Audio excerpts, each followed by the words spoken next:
This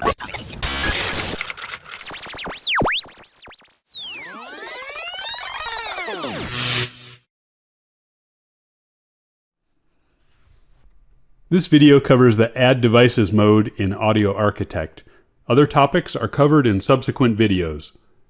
Terms and information from Audio Architect training videos covering earlier workflow stages will be referenced, so make sure you've seen those before starting this one. The term device will be used for any physical piece of gear in Audio Architect, a processor, an amplifier, or a powered speaker, for example. Click the Add Devices button in the Workflow Control group of the Offline Design ribbon tab.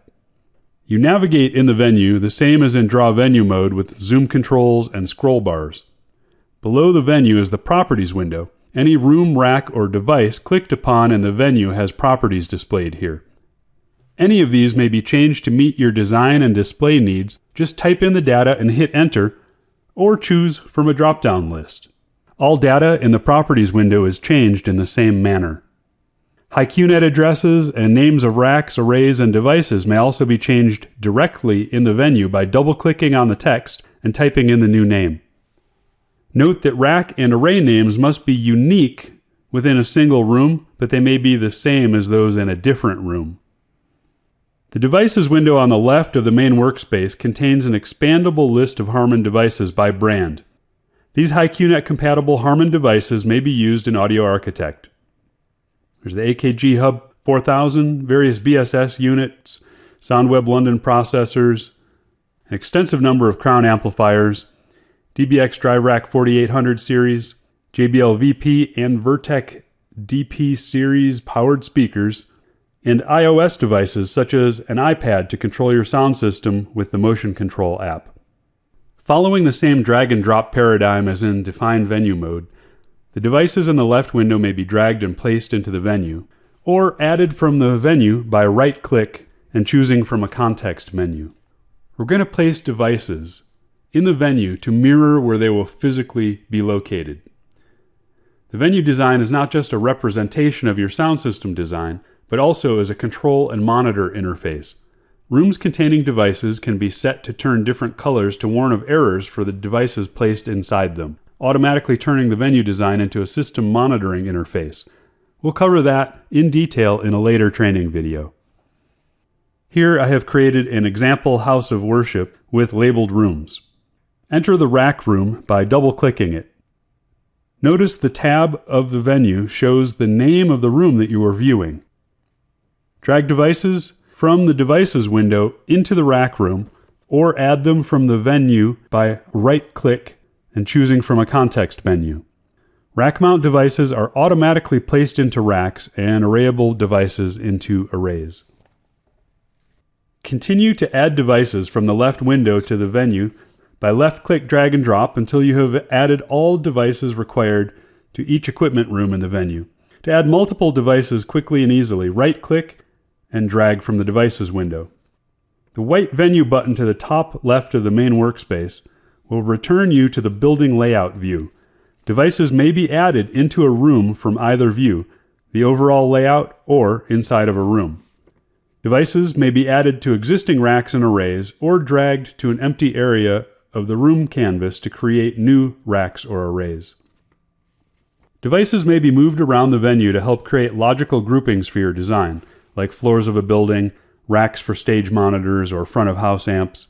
Click and drag a rack or array to move it with your mouse. Devices may be moved individually into or out of racks. First select a rack or array, then select a device within it to select it. Note that the first click selects the rack or array, and the second click selects an individual device, which will highlight when selected. Multiple devices can be selected by holding Ctrl or Shift. Double-clicking on any device will open up a control panel to configure and control the individual device. But double-clicking on a SoundWeb London device will open the dedicated SoundWeb London mode, which transforms the entire interface into a mode for SoundWeb London devices. This mode will look very familiar to existing London Architect users, and care has been taken to make operation as similar as possible. We'll discuss this mode in greater detail in a later training video. Copy and paste works the same for single devices or with multiple devices simultaneously.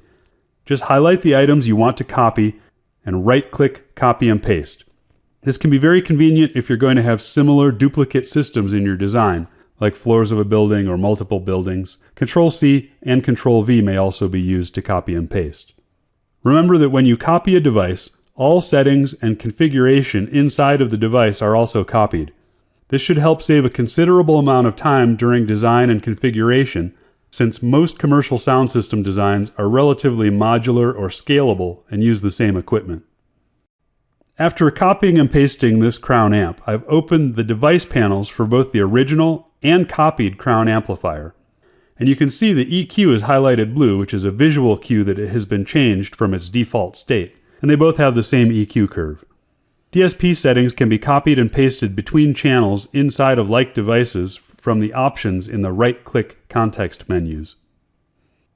Back up at the room view, you can see that the software is aware of which rooms contain devices. A device icon is placed automatically over each room as soon as one or more devices are added to it. During the process of designing a sound system in Audio Architect, the exchange of information between the user and software is creating not just a representation of the space, but also a visual monitor and control. At a glance, you can tell which rooms have devices and access them. Single left-click on the device icon and a drop-down list populates of all devices located in that room. The number preceding the name of the device is the HiQNet address.